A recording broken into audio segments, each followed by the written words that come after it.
there's a lot of speculation out there about what's happened. So to be really clear, a special constable did view the incident on body-worn video footage. There is no evidence to suggest that he's shared those images at all.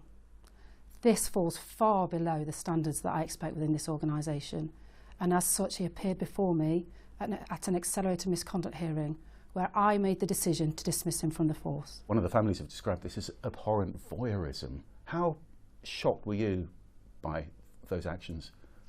It's totally unacceptable, as can be seen by the actions that I've taken. And we know this isn't the only disciplinary case. There was a public hearing. PC Matthew Gale was given a final warning. Tell us what happened there. So that officer was found to have shared a WhatsApp message. He shared that WhatsApp message with his friend and his wife. And I want to be really clear, there's no evidence that this is like WhatsApp groups that have been previously reported in other forces where comments are made about victims. This appears to be a WhatsApp group with a number of officers that work together talking about work. In that message there are two, what I would call unprofessional and unacceptable words that are used. Are other things going to emerge? There is another misconduct case coming up. This relates to a police staff member who we know has accessed systems around the offender in this incident. This is ongoing, so I can't say much else. But again, there is no sharing of images and no viewing of images in relation to this individual. I suppose people will be asking the question, is this a few bad apples or is it a rotten culture? As I've said, there are the vast majority of officers that work in this organisation do a brilliant job and work really hard to deliver. There is nothing else that we are aware of. What do you say to the parents, to Emma Webber, who is horrified by what's emerged about these disciplinary incidents? I'm not going to try and pretend that I feel the same horror as she does. But as Chief Constable of this organisation, I do feel horror that some members of my staff have behaved in that way. That is why we have dealt with them swiftly. And of course those incidents don't even begin to address much more serious concerns from the victims' families, do they? First of all, they have questioned whether these killings could have been prevented in the first place. There was an outstanding warrant, an assault on the police officer, and for months Valdo Calocane wasn't arrested when he could have been.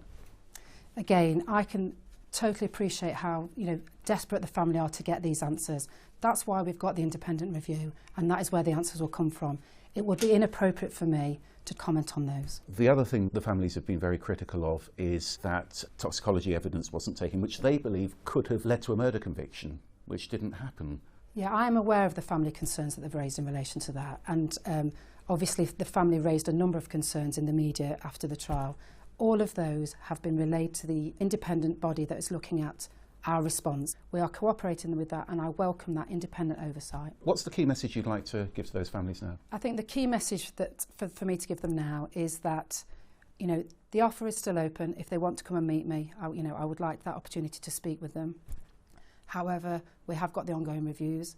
I think I want to reassure them that those reviews will look at what we did and hopefully give them the answers they want. After the trial, I've written on 2 occasions to all of the families affected and offered to meet them. I've also written and apologised to the families about the fact that our professional standards investigations, they weren't informed about them in a timely manner and they weren't given sufficient details.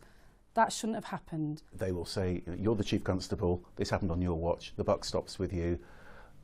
Are you going to carry the can if this review says Nottinghamshire Police failed badly here? The book most definitely stops with me.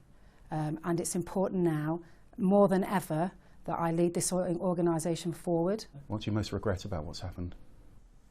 I regret that the families feel like they haven't had the support of the organisation, and I would one day like to try and understand why that happened and what went wrong for them to feel that way. This is one of the most brutal and horrific incidents we've seen here in Nottingham in our history, and my thoughts will always remain with the families.